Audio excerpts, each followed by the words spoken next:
Good evening, everyone. Today's class is Orbit Anatomy Part 2.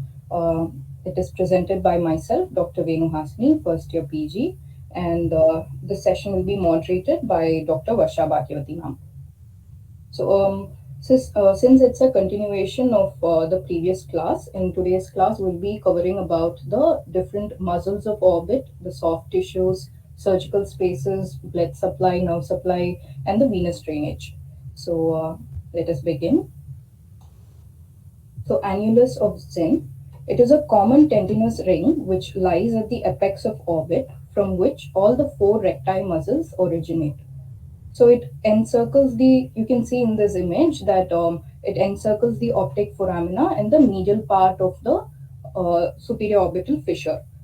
So both the superior recti and the medial recti at the site of its origin, they are attached to the dural sheath of the optic nerve. And it is this attachment that accounts for the pain with ocular movements that is complained by the patient in case of retrobulbar neuritis. So moving on, recti muscles. So I'll just quickly, surf through it. The superior rectus, it takes origin from the superior part of the ring and gets inserted onto the sclera 7.7 mm from the limbus and innervated by the superior division of the third nerve. Inferior rectus again originates from the inferior part of the ring, inserts onto sclera 6.5 mm from the limbus and innervated by the inferior division of the third cranial nerve. Medial rectus from the medial part of the ring and then inserts onto sclera 5.5 millimeters from the limbus and innervated by the superior division of the third cranial nerve. Now, lateral recti, it takes origin from two heads which take origin from the ring, and it gets inserted 6.9 millimeters from the limbus and it is innervated by the abducent nerve. Now, if you look at this tabular column, you can see that, approximately almost all the rectis, their muzzle length is 40 millimeters. And the tendon length of different recti muscles are medial rectus is 4 millimeters, lateral rectus is 8 millimeters, superior rectus 6 millimeters, inferior rectus 7 millimeters. Yeah, Hasini, so just tell them quickly where all it inserts from the sclera. Medial rectus, inferior rectus, lateral rectus, superior rectus. What are the differences? Medial rectus 5.5 millimeters from the limbus, lateral rectus 7.7 millimeters from the limbus. No, it's 5.5, 6.5, 6.9, 7.7. That's how you remember, right? Yes, ma'am. Medial rectus is 5.5, inferior is 6.5, lateral is 6.9. And what is your superior rectus? Your superior rectus forceps is measures how much? 7.7, ma'am. Exactly. So this is very important to know. Okay. And the origin you mentioned very clearly. And it is important to know each muscle has the muscle and the tendon. Okay. So you should know the length of the muscle and the length of the tendon. Yes, Alright. What's the width of the muscle? So you mentioned that all the recti are approximately how many millimeters? Ma'am, lengthwise 40 millimeters, ma'am. Anybody else answer? I don't want only you to answer. Can one of the PGs, Aarti, can you tell? 40 mm in length, ma'am, the muscle belly. Okay, good. So, and the tendon is different. So, what is the tendon length? It's all there in the tabular column. It ranges from 4 to 7, right? Okay. Yes, so, ma'am. what is the approximate width of the muscle? So, we talked about the length of the muscle. What's the width? And why is it important to know? Ma'am, approximately 9 millimeters. Width of the muscle, width. It's not 9. That's a lot, no? In thyroid eye disease, when do you say that the muscle is enlarged? Because there, Vivek, one of our fellows, can you tell them what's the usual width of the muscle? And in thyroid eye disease, we say enlarged muscle when? Beyond what diameter? And diameter is less than, table diameter is less than 4 mm. If it is more than 4 mm, then we suspect of about 4 millimeters. So it's important to know the width of the muscle. Otherwise, how will you know whether a muscle is enlarged or not, right? Okay, so anything more than 4 is enlargement. It ranges from 3.5 to 4 millimeters. Okay, so you should know the length and the width. Now, why should we know the tendon length and the muscle length. What's the significance of that? Surubi, can you tell me? Okay, one of our fellows can say, why should we know how much the length is why are we so much bothered about what is the muscle and what is the tendon? How are we going to apply it in practical life? Arc of contact is there on when we do some resection or recession, then how much we have to do. That All depends. right, for key surgery and also in terms of when we take an extraocular muscle biopsy. Right. Where are we going to take the biopsy from usually? Muscle We take belly. from the muscle belly, from the belly, not the tendon. Tendon. Okay. And from the vertebra. Right. Okay. Yeah. So this is important, guys. This table is important. You can continue. Yes, ma'am. Moving on to obliques, the superior oblique, it is the longest and the thinnest of all the extraocular muscles. It takes anatomical origin from the sphenoid bone above and medial to the optic foramina, and physiological origin from the trochlea. So it gets inserted in the upper and outer sclera behind the, posterior to the equator. So the insertion line is curved, you can see here, and in such a way that the concavity faces the trochlea. And the anterior end, at the level of insertion, the anterior end of the muzzle is, approximately 12 to 14 millimeters from the limbus, and the posterior end is 17 to 19 millimeters from the limbus. Inferior oblique, it originates from the shallow depression on the orbital plate of maxilla, lateral to the lacrimal groove. It is the only extraocular muscle that originates from the anterior orbit. So insertion, it has a short tendon of 1 to 2 millimeters, which gets inserted into the lower and outer sclera posterior to the equator. So the anterior end of the muzzle is close to 10 millimeters from the lateral rectus, and the posterior end of the muzzle at the point of insertion is 1 millimeters below and in front of the point that corresponds to the fovea. Which is when we take an extraocular muscle biopsy, which muscle do we prefer to take it from and why? Any other fellows here? Lateral rectus. Absolutely wrong.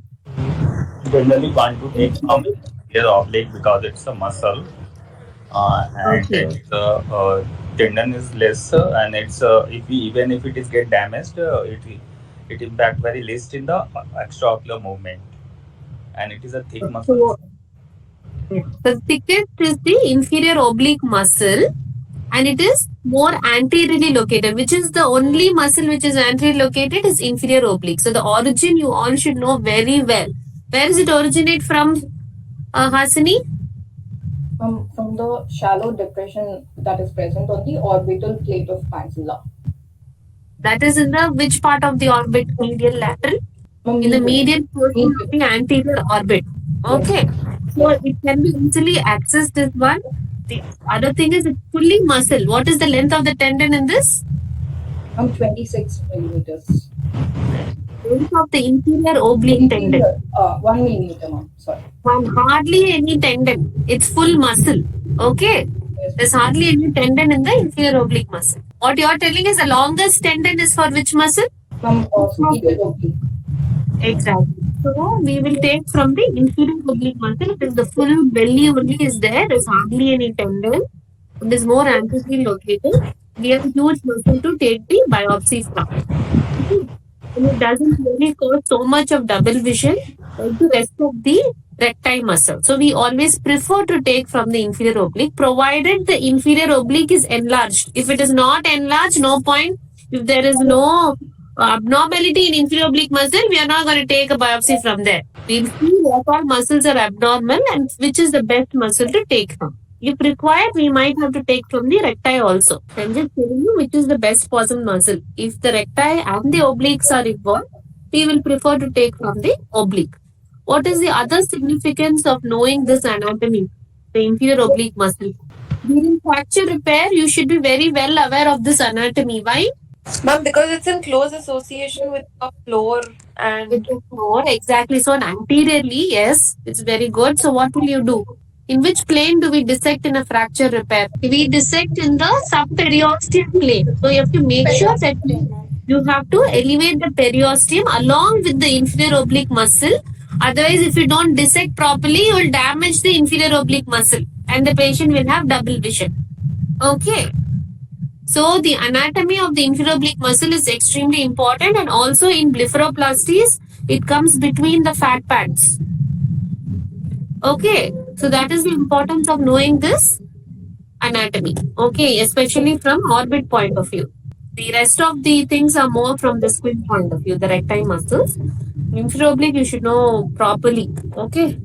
All right. So this is something unique for the oblique muscles. You should know which muscle has nearly no tendon, which muscle has the longest tendon, and how much is the total length of the superior oblique muscle. It's almost double, 30 to 26, such a long tendon. Okay. Okay. Yeah. You can carry on, husband. Ma'am, I just have a doubt. Yeah. Ma'am, you said that we can also take biopsy from the recti muscle. So Yes. that we are suspecting that the patient might have diplopia. Then how do we go about like ensuring that that doesn't happen? Okay, so basically, the biopsy is done for when the muscle is enlarged and there's already a problem. Okay, so we take the biopsy from the orbital surface of the extraocular muscle. We won't take a full thickness, full muscle. Be a partial thickness biopsy, and depending upon which area of the muscle is involved, which will be we will take it only from the belly of the muscle, and depends if it is the mid portion or the posterior portion. You have to approach it in an orbital approach or like a limbal approach, like how a squint people if it is anterior. If it is posterior, you will require an orbit surgeon to take the biopsy. So there's a specific technique to take it. So you take only partial thickness of the muscle and you take it from the orbital surface of the muscle. That means the muscle, no, it will have a portion which is closer to the orbital wall and one closer to the globe, right? Yes, ma'am. Yes. So you take it from the outer surface portion. Okay. So that the patient doesn't have double vision. So you should not like completely damage the muscle. Okay. Okay. So inferior oblique is easiest in the sense it's big and bulky, so you can easily take. But the recti you should be more careful. But we have taking from recti also because there will be cases where the obliques are not involved. The inferior oblique is not involved. Okay, and you should know the length of the tendon and the belly so that you'll identify the tendon. You should not take a biopsy from the tendon. Yes, ma'am. Right? Yes, ma'am. You should know where to take a biopsy from. Unless you know this anatomy, you will not be able to take a good biopsy. Thank you. And you should know where it is getting inserted. Usually, when we tag the recti muscle, we tag the medial rectus from the inferior rectus very often. So you should know that the instrument that we usually use for cataract is only 7.7 millimeters. So approximately, you should keep 6.5 or 5.5 with the same forceps and tag the muscles. You got that?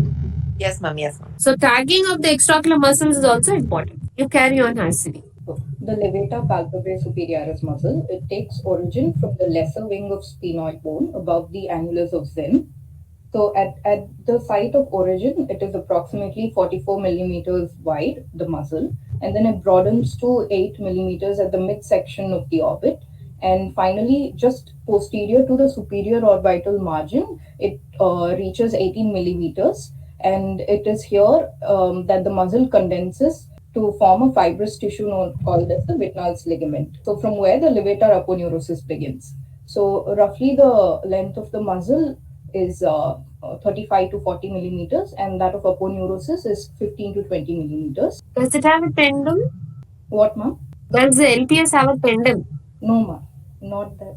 So it's basically muscle and then aponeurosis. So it originates and then it becomes fans out and becomes aponeurosis at the level of the Wittnall's ligament, right? Which is where the direction is changed.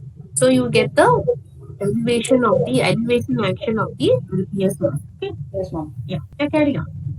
Yes, ma'am. So the Wittnall's ligament, it is a horizontal condensation of the LPS posterior to the superior orbital margin.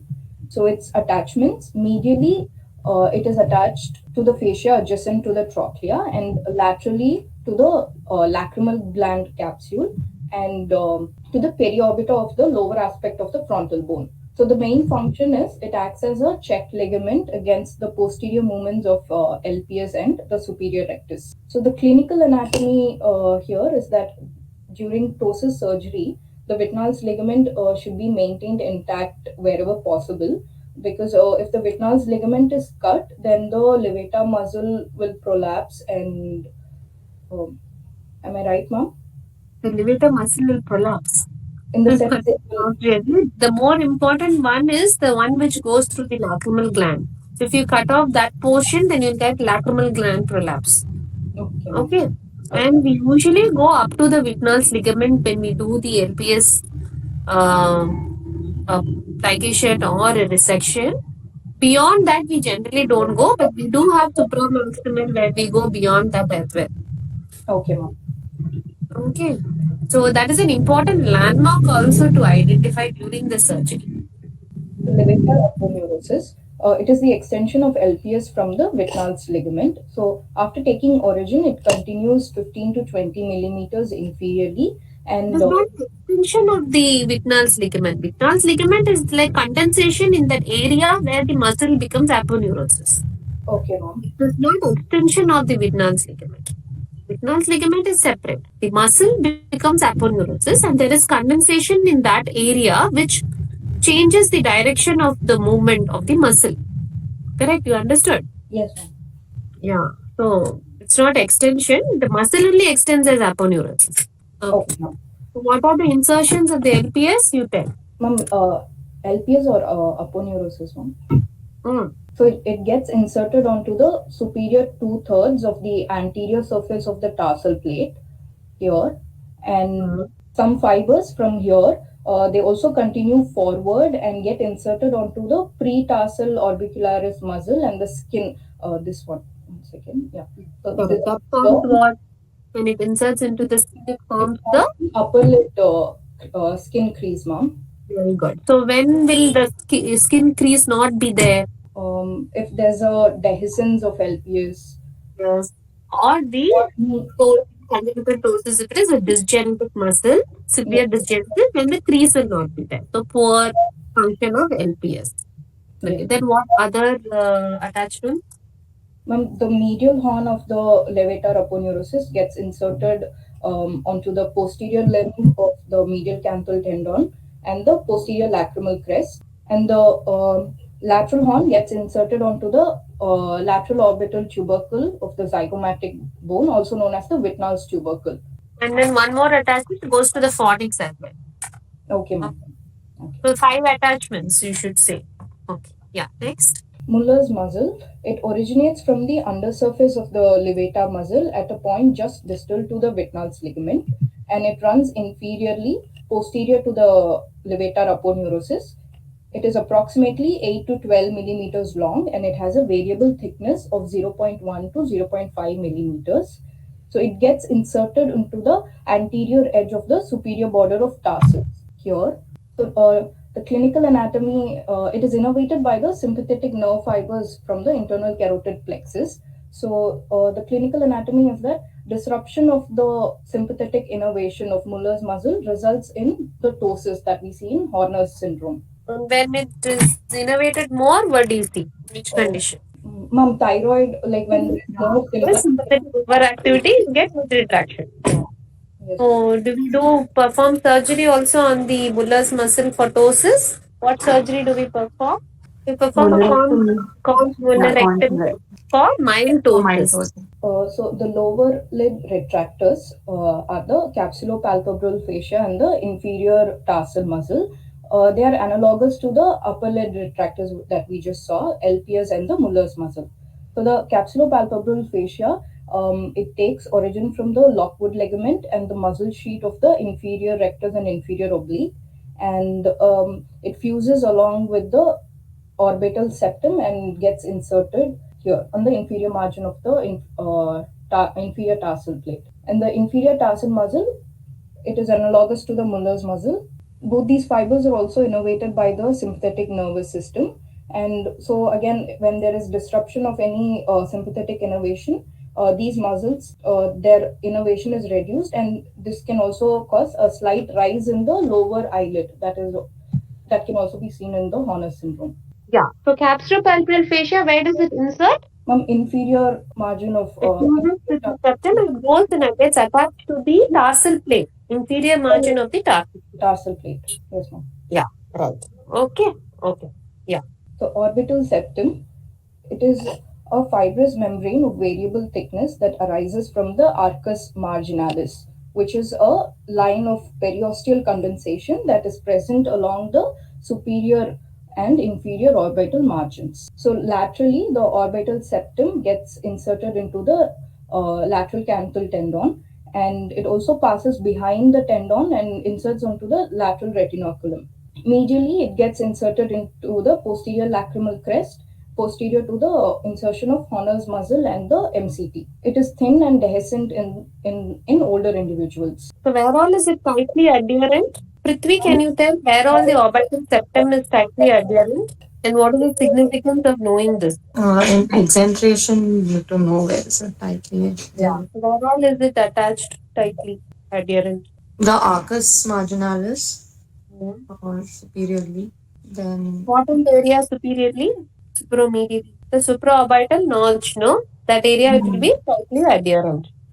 Okay. And inferiorly, the infraorbital foramen, in that area again it will be adherent. And the rest she has already mentioned. So when you're doing an exentration or in any procedure where you're elevating the periosteum or whatever, that areas will be quite adherent. So you should know which areas are adherent, because during surgery you will have to take the necessary steps to elevate the septum and the disintertum and all that. Okay. And in older people, people and desert in older people. So what is the significance of that? Yes, Prithvi, can you explain to them? Yes. So what will when fat collapses more when the orbital septum is tightened? So suppose lower lid is fat is prolapsing. When will it increase more? When you look up or look down? I'm talking about lower lid fat. The patient looks up, the fat will prolapse more or less? More. Yeah, very good. Why more? Because it is dehiscent, no? So there may be small like hole like things there. So the fat will, when it gets tightened, the other fat will push through the dehiscence. You got it? Yes. So the fat will prolapse more. Okay, so that is a very important clinical finding. Yeah. Okay, you carry on. So the pre-aponeurotic fat pads, they lie immediately posterior to the orbital septum in the upper and lower eyelids. So it is extremely important not to confuse. See, in case if there's an extension. Ma'am? You can go to the next slide. Okay. Yeah. Fats you're discussing later, no? We can discuss. Okay, ma'am, that time. All right. Tarsal. Yeah, so the tarsal plates, the upper and lower tarsal plates are approximately 25 millimeters in length horizontally, and they are gently curved.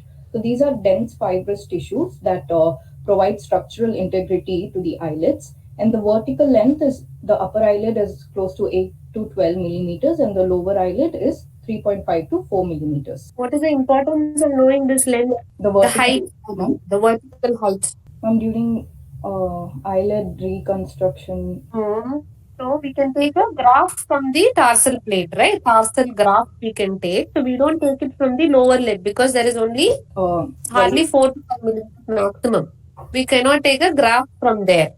We have to take a graph from the upper lid. So we leave about 4 millimeters in the upper lid for that lid to have the function of the tarsal plate. And we'll take the rest of the tarsus for the tarsal graft for lid reconstructions. You got it? So that's why it's very important to know the length, the height of the tarsal plate. So the upper lid only you have a good height, nearly about 10 millimeters you'll have. But lower lid you hardly have 4 to 5 millimeters only. Okay? Yeah. Yes, ma'am. The length is approximately the length of the lid. Oh, yeah. So the medial, ma'am? Yeah, continue. Yes, ma'am. So the medial canthal tendon, the tarsal plate continues into a fibrous band medially to form the crura of the MCT. So you have the superior and the inferior crura that fuse together to form a common medial canthal tendon. And this tendon gets inserted onto the adjacent bones by means of 3 arms, so which are the posterior, anterior, posterior, and the superior. So the posterior arm, this one here, it passes posteriorly between the superior and inferior canaliculi. The posterior arm the posterior arm goes to the posterior lacrimal crest. Yes, the anterior arm goes to the anterior lacrimal crest. Okay. So the posterior one is the most significant one because it causes the correct angulation of the lid. The anterior one, which is the antilacrimal crest, we usually disinsert it. Okay. When we want to expose the lacrimal sac, as you can see in the picture, the fundus of the lacrimal sac is above the anterior crura of the medial fundus. Okay. Yes, ma'am. Hello. Yeah, somebody was asking something. Hello. No, ma'am. I think someone by mistake they would have there. Yeah, so that is important. Alright. And there's a superior arm which is not so significant. We don't really see it in every case, but the anterior and the posterior is very important. So how is it important? One, I told you the anterior arm is not so significant in the structure, in the integration, like what to say, the The arc of contact, the opposition of the lid, but the posterior arm is the one which matters. How the lid gets opposed nicely backwards, no? So when we do an MCT plication, it becomes important. So we try to anchor it more posteriorly so that the curvature of the contact comes in. Okay. Yes, ma'am. Sorry.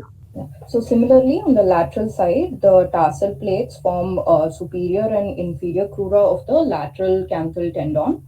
So both the crura, they unite and they get inserted onto the lateral orbital tubercle, also known as the Whitnall's tubercle. So the coming to the orbital fat, the orbital fat is divided into two compartments, central orbital fat and the peripheral orbital fat. So it extends from the optic nerve in the center to the orbital walls and from the apex posteriorly up to the orbital septum in the front. So the peripheral orbital fat is further divided into superolateral, inferolateral lobe, superomedial and inferomedial lobe. Now, fat pads of the eyelids in the upper eye, the eyelid fat pads are very important surgical landmarks also because they assist in the identification of the eyelid retractors, which lie immediately beneath the fat pads. So in the upper eyelid, we have the pre-aponeurotic fat pad, which are two.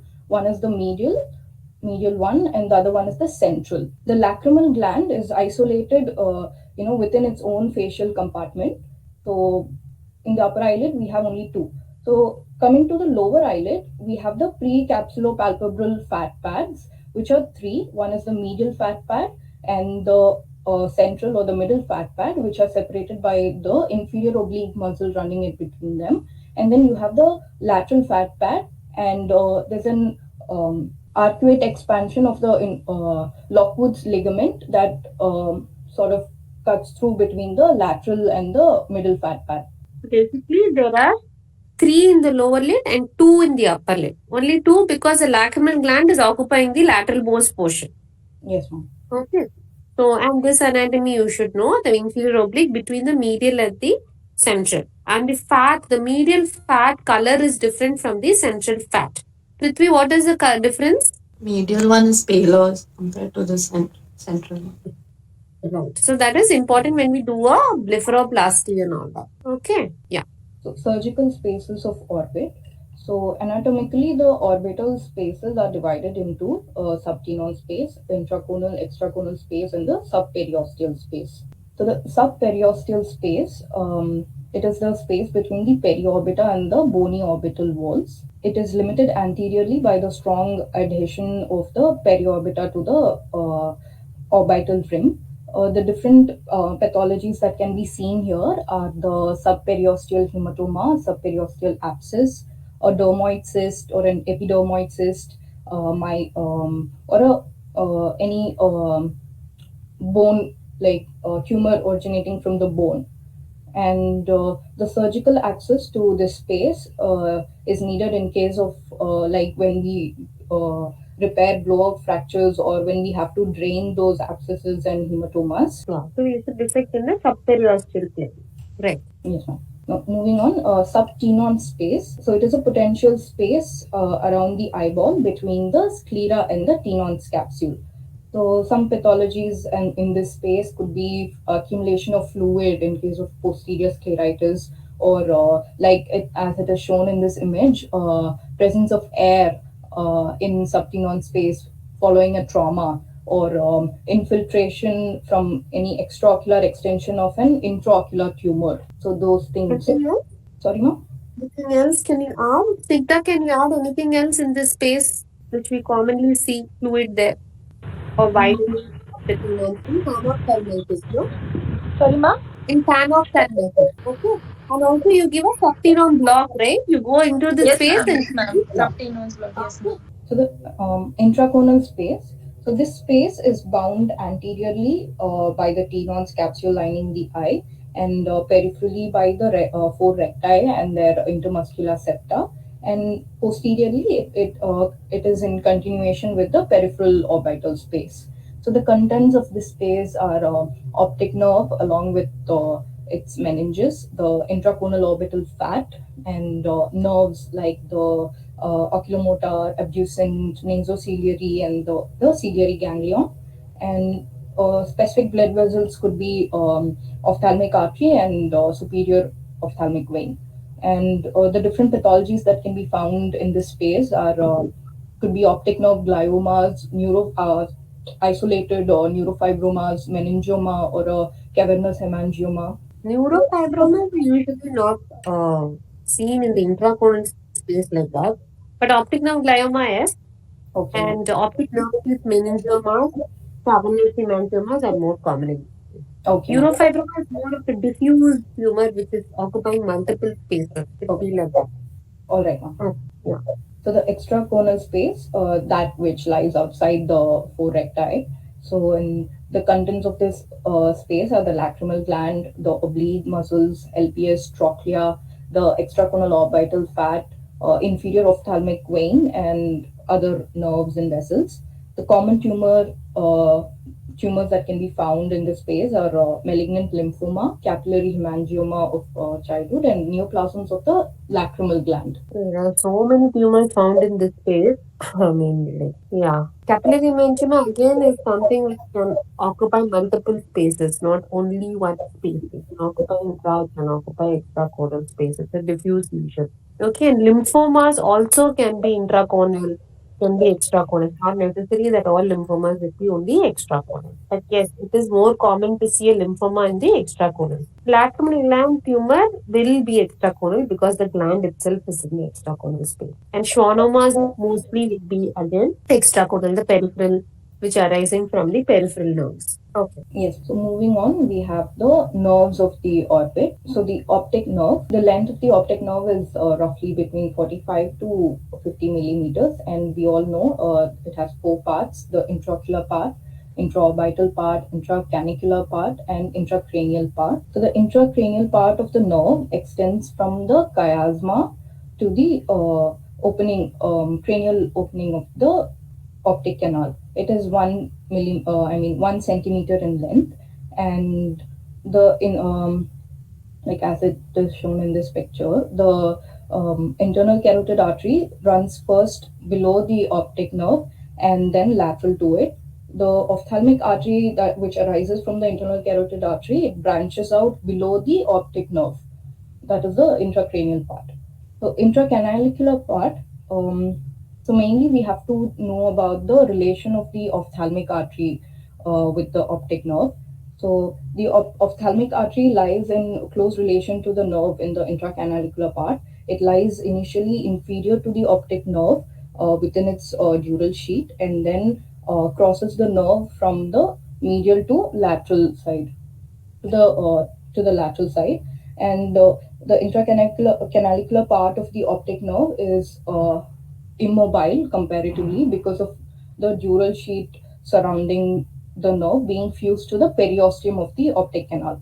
And this sort of makes the nerve vulnerable to damage during, post any trauma. So in the intraorbital part, the nerve, it has a S-shaped configuration in the orbit. And so in contrast to this, like in patients with proptosis, more or less the nerve, it has a straight course. The in the orbit, the central retinal artery, it enters the optic nerve on the inferior medial aspect, approximately like 10 millimeters posterior to the globe. So this is very important, that where it is entering. Yes. Okay. 1 millimeters posterior to the globe. Yes, ma'am. So the dura, arachnoid and pia matter that surround the optic nerve from the optic canal to the globe. So the under the so in the subarachnoid space, so we all know it.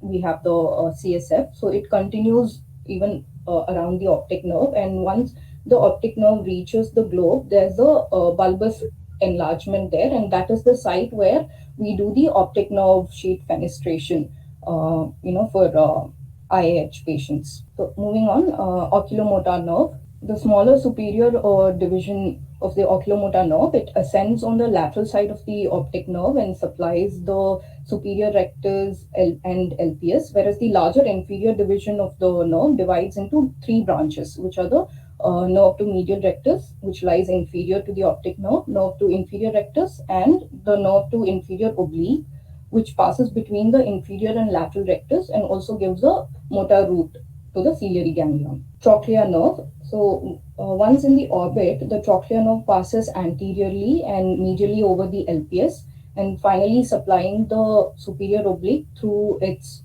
orbital surface and the point of insertion, the point at which it supplies the muscle is at the junction of posterior 1/3 and anterior 2/3. Abducent nerve.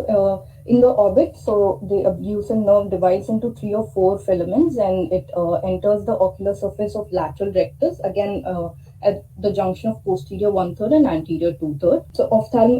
So with context to today's class, we'll be looking into only the ophthalmic division of the trigeminal nerve. So the nerve divides into frontal nerve, nasociliary, and the lacrimal nerve. The frontal nerve is the largest of the three branches. So it further divides into a supratrochlear nerve and a supraorbital nerve.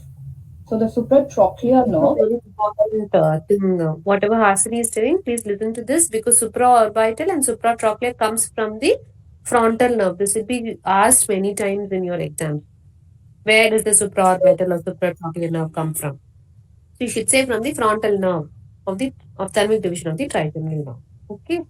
So the supratrochlear nerve, it supplies the skin over the root of the nose and the medial aspect of the upper eyelid, whereas the supraorbital nerve supplies the skin of forehead and scalp and the central portion of the upper eyelid and the frontal air sinuses. Moving on, nasociliary nerve.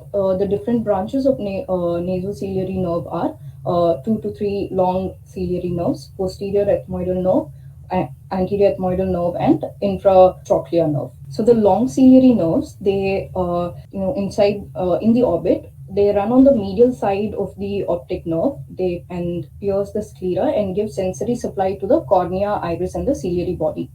Whereas the posterior ethmoidal nerve passes through the posterior ethmoidal foramen and supplies the ethmoidal and sphenoidal air sinuses. Moving on, the anterior ethmoidal nerve, it is the largest terminal branch of the nasociliary nerve, and so it leaves the orbit by passing through the anterior ethmoidal foramina, and it appears in the anterior cranial fossa just above the cribriform plate for a very short distance, and then it descends into the nose again. So in the nasal cavity, it gives off 2 internal nasal branches that supply the nasal mucosa and an external nasal nerve that supplies the skin over the lower half of the nose, this one here. So infratrochlear nerve, it is the smallest terminal branch of the nasociliary nerve, and it emerges out of the orbit below the trochlea, and it supplies the lacrimal sac, carunculae, medial end of the eyelids, and the upper half of the external nose. Lacrimal nerve, it is the smallest branch of the ophthalmic division, courses onto the upper border of the lateral rectus,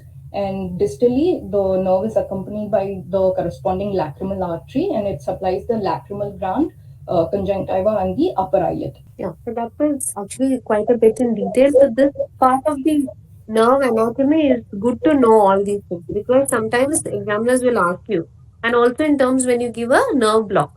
So supraorbital block, we give an infratrochlear block. So in oculoplasty, we give nerve blocks, no, for anesthesia. So it's very important to know the nerve supply. You guys can share the PPT and learn all these things, because it's all in one place. Okay, carry on. Yes, ma'am. We can just run through the arteries and the veins. So the ophthalmic artery constitutes the main source of blood supply to the structures of the orbit. So it arises from the internal carotid artery from its medial side, and the ophthalmic artery at its origin, you can see here in this image, it lies medial to the anterior clinoid process and inferior to the optic nerve. So in the optic canal, it lies inferior to the optic nerve and within its dural sheath. At the apex of the orbit, the ophthalmic artery pierces the dural sheath and it comes out to lie lateral to the optic nerve. Then it moves forward and upwards and crosses the optic nerve sort of from lateral to lie on the medial side. So in 10 to 15% of people, this artery, it instead of crossing above the optic nerve, it goes underneath the optic nerve, while from lateral to the medial side. So once it reaches the medial side, it courses forward, and at the medial end of the upper eyelid, it divides into the two terminal branches, which are the dorsal nasal artery and the supratrochlear artery. So the different branches of the ophthalmic artery are the central retinal artery, lacrimal artery, long and short posterior ciliary artery, muscular and anterior ciliary arteries, supraorbital, supratrochlear, anterior and posterior ethmoid, dorsal nasal artery, and the medial palpebral artery. So the central retinal artery, it branches out close to the optic foramina, and outside the optic nerve, it lies infero-medial to it. And if you look at this image, so it pierces the dura and arachnoid 10 to 15 millimeters from the posterior sclera. And once it is in the subarachnoid space, it travels little forward and then again pierces through the pia mater to reach the center of the nerve. So at the center of the optic nerve, the central retinal vein, it lies on either side of the artery, and from here the artery passes anteriorly and pierces the lamina cribrosa to reach the optic nerve head. So the two long posterior ciliary arteries, they arise from the ophthalmic artery below the optic nerve, and after giving like 10 to 20 branches of short posterior ciliary arteries, so it moves forward and pierces the sclera on the lateral and medial side of the optic nerve. Inside the eyeball, the long posterior ciliary arteries, they go forward between the sclera and the choroid to supply the ciliary body. And there it forms an anastomosis with the anterior ciliary arteries, which we'll be seeing shortly, to form the major arterial circle. So as I already mentioned, the short posterior ciliary arteries are branches from the long posterior ciliary arteries, and they pierce the sclera and form a circular anastomosis called the circle of Zinn. So now this circle of Zinn, it gives branches to the choroid, optic nerve, and the plial network. So the muscular branches, so you have the superior branch and the, I'm sorry about the mistake there, and superior branch and the inferior branch. So the superior branch supplies the superior and lateral recti and the LPS and the superior oblique, whereas the inferior branch supplies the inferior and medial recti and the inferior oblique. So the anterior ciliary arteries are again branches of the muscular artery. They run along the tendon of the muscles and they anastomose with the posterior ciliary artery. So they're totally 7 in number, the anterior ciliary arteries, that is like 2 for each recti. And except for the lateral recti, that receives only 1. So moving on, lacrimal artery. So it lies lateral to the optic nerve and it runs along the upper border of the lateral rectus muscle along with the lacrimal nerve. And it gives off sometimes it gives off the lateral palpebral artery also. Recurrent meningeal artery, it is the only artery out of all the branches of the ophthalmic artery, which sort of like, it courses through posteriorly. It passes posteriorly and goes through the superior orbital fissure, and it anastomoses with the middle meningeal artery. Now, the middle meningeal artery, if you remember, is a branch of the external carotid artery. So through this anastomosis, it's like more or less the internal carotid artery, and it's like an anastomosis between the internal carotid and the external carotid through the recurrent meningeal and the middle meningeal artery. So the posterior ethmoidal artery, here, it enters the posterior ethmoidal canal along with the posterior ethmoidal nerve. And I've already mentioned this, it supplies the mucous membrane of the posterior ethmoidal air sinuses and the superior part of the nasal mucosa. In the anterior ethmoidal artery, this one here, so it enters into the anterior ethmoidal canal, and from there it reaches the anterior cranial fossa, and it has a very short course there, and then through the cribriform plate, again it enters into the nose. It lies on the deep surface of the nasal bone, and it passes through the nasal bone and the lateral nasal cartilage to appear onto the face. So it supplies the mucous membrane of the front of the nasal cavity, anterior ethmoidal air sinuses, dorsum of nasal root, and it also gives off the anterior meningeal branch. Supraorbital artery. So it is joined along with it is joined by the supraorbital nerve, and it exits the orbit by passing through the supraorbital notch.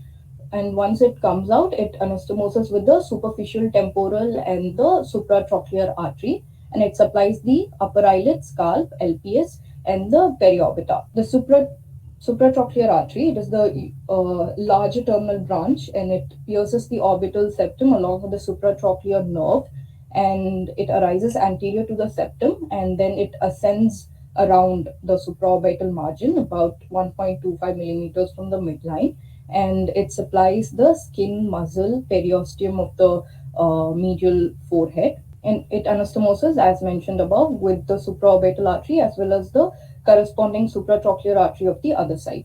Okay, so the medial palpebral artery, it branches from either the ophthalmic artery or the dorsal nasal artery, and it forms palpebral arcades with the corresponding lateral palpebral arteries. You can see it here, one both in the upper eyelid and the lower eyelid, and it supplies the structures of the eyelid and the conjunctiva. Dorsal nasal artery, again, it also pierces the orbital septum and anastomoses with the angular and nasal branches of the facial artery. It supplies the skin of nasal root and the lacrimal sac. Venous drainage of orbit. So the main venous channels that ultimately get tributaries from various orbital structures are the angular vein, superior ophthalmic vein, inferior ophthalmic vein, middle ophthalmic vein, medial ophthalmic vein, and the cavernous sinus. So the angular vein, it is formed by the union of the supraorbital and supratrochlear veins, and it descends lateral to the nose 8 millimeters from the medial canthus, and it further then down it continues as the facial vein. So its tributaries are as already mentioned, supraorbital and supratrochlear veins, superior, inferior, superficial palpebral veins, and the superficial nasal branches. So, what is the significance of this vein? Anatomy, the surgical significance? When, like in DCR surgery. Yeah, DCR and DCT, the incision matter. And also, you have to recognize this vein while doing the surgery and retract the vein when it comes, or you can cauterize it. Otherwise, it will have a lot of bleeding during the surgery. Yes, ma'am.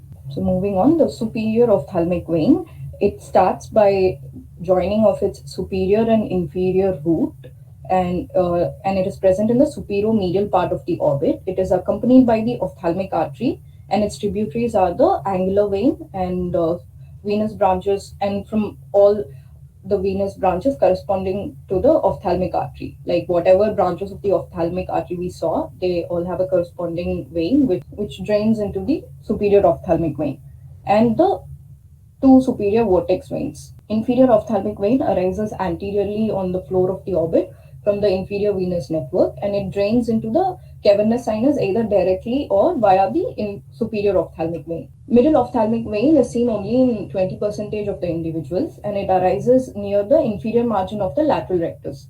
It drains the inferior venous network and joins the superior ophthalmic vein. The medial ophthalmic vein arises from the inferior root superior ophthalmic vein, and it follows the orbital roof backwards close to the medial wall, and it descends to drain into the cavernous sinus. So finally, we have the cavernous sinus, which is a large venous space on either side of the pituitary fossa. The different tributaries of the cavernous sinus are the superior ophthalmic vein, inferior ophthalmic vein, central retinal vein, and the medial ophthalmic vein when it is. Yeah, that's it. Thank you all. Thank you, Hasini. I think you covered most of the things. I hope it was useful for the PGs. Any questions?